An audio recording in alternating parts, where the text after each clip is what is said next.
Algunos de los principales arqueólogos peticionaron ante la Corte Suprema la semana pasada demandando que sean detenidos los trabajos que se realizan en el Monte del Templo por la Wakf, ya que dicen están dañando capas de restos antiguos. Los funcionarios de la Wakf han negado los cargos. El doctor en arqueología Gabriel Barcay, en una entrevista con Infolive TV, señala que el daño es irreparable. The Temple Mount has been under the rule practically of the Wakf since the reunification of Jerusalem, and the Temple Mount is in fact the most important archaeological site in this country. The place was never excavated. The Wakf does not allow any excavations for a century and a half. And on the other hand, since the 90s, there are large-scale building operations and diggings carried out by the Wakf authorities, and those, most of them are illicitly done.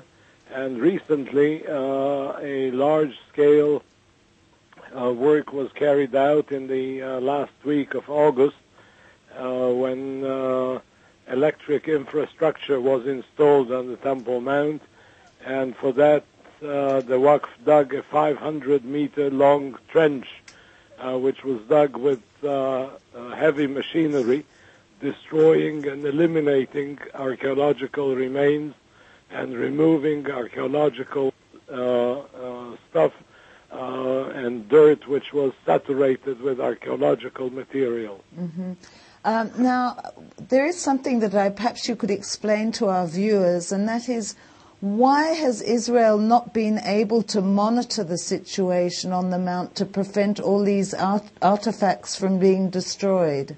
In fact, in this case, the work was authorized by the Israeli authorities, and there was a supervision, allegedly, of the Antiquities Authority, which was nothing more than supervising the destruction or looking at the destruction, and there was not a proper archaeological work carried out. If you say that the Antiquities Authority was supposedly have meant to have sent somebody to monitor the digging of the electric cables, then why was nobody or no archaeologist involved in it? Is there any explanation for that?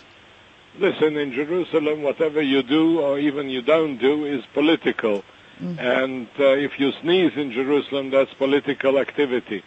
So the Antiquities Authority was probably under pressure of the political power, which is in this case the Prime Minister's office, and they had to carry out the work under such impossible conditions. Mm-hmm. They were told to monitor the destruction rather than to carry out salvage excavation. Dalit Menzin, portavoz de la Autoridad de Antigüedades, le dijo a Infolive TV que si se sospecha de posibles daños, la autoridad detendrá los trabajos de inmediato. Ella señaló que ningún daño ha ocurrido en el Monte del Templo. Damage is irreparable. The excavation was carried out partially in areas where the temple's eastern precincts should have been located, and in the soil removed from the trenches, which I observed, one could see architectural members and soil which was saturated with sculptured stones, with shafts of pillars, and much pottery and other artifacts. It's very frustrating, but we try to do lobbying, and we try to go to the court. We try to use the media. El doctor Barcay, miembro del Comité contra la Destrucción de Antigüedades en el Monte del Templo, dijo que la Corte ha demandado pruebas sobre las destrucciones para cuando se reúna en 3 semanas.